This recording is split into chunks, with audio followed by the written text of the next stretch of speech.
Good evening, teacher. My name is Daisy Abigail Cando Velasquez.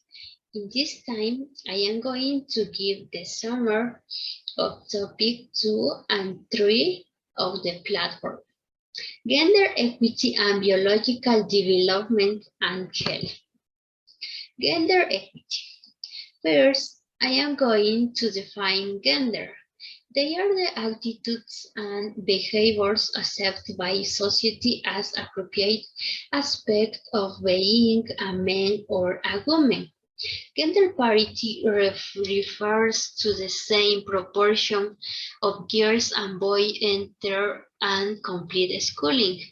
Gender equality, international conventions and national constitution aspire to respect human rights and demand ethical reasons to ensure the condition of men and women, girls and boys to live a full life. Gender equity means fairness without bias. It means to make sure people get access to the same opportunities without generating disadvantage for students or being women. Educational equality and equity. I am going to define education. It is fundamental human right and essential for the exercise of other human rights. Gender equality in education. In terms of education, boys and girls, men and women should have access to high quality education. And gender equity in education, girls will get benefits according to their needs.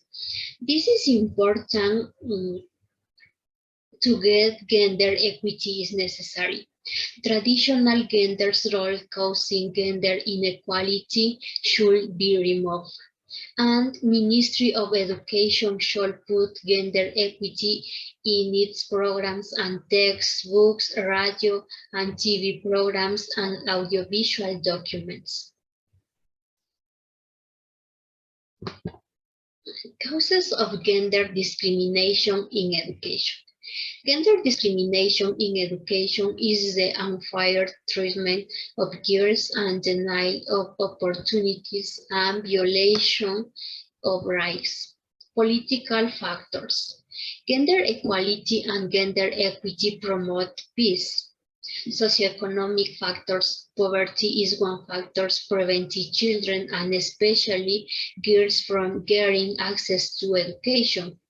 Sociocultural factors, there are gender stereotypes, gender discrimination, and toward girls. Violence, psychical, sexual, or psychological harm is a barrier to access education. This is important. Stakeholders responsible of ensuring gender equality and equity in education are government, parents, school, students, and teachers. Putting gender equity in place in the classroom is a key to connecting schooling and citizenship with human rights.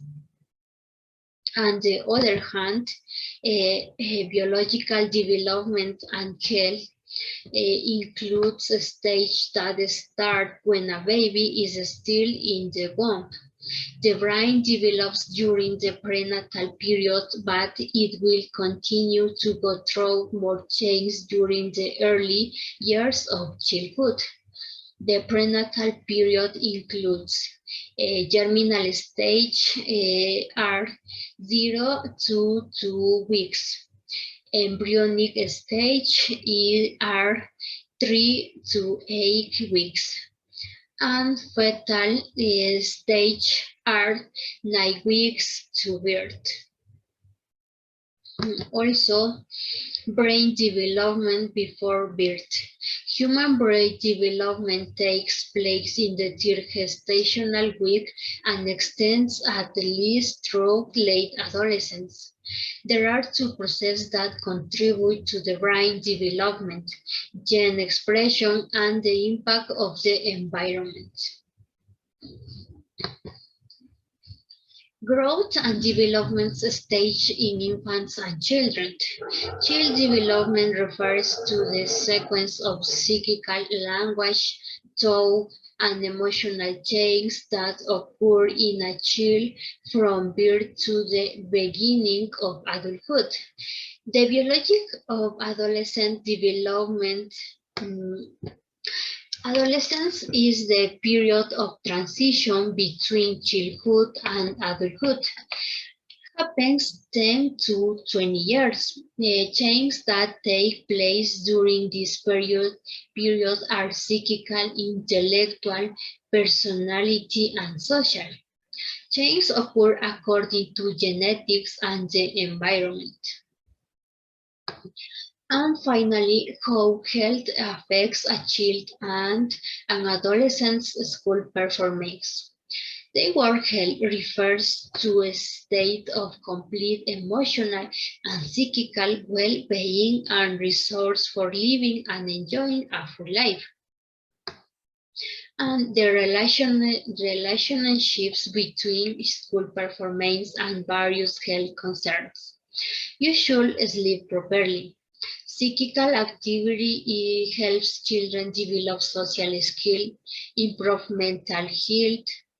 A healthy breakfast is an effective means to improve academic performance and cognitive functioning. Children with disease can affect academic performance. Thank you, teacher.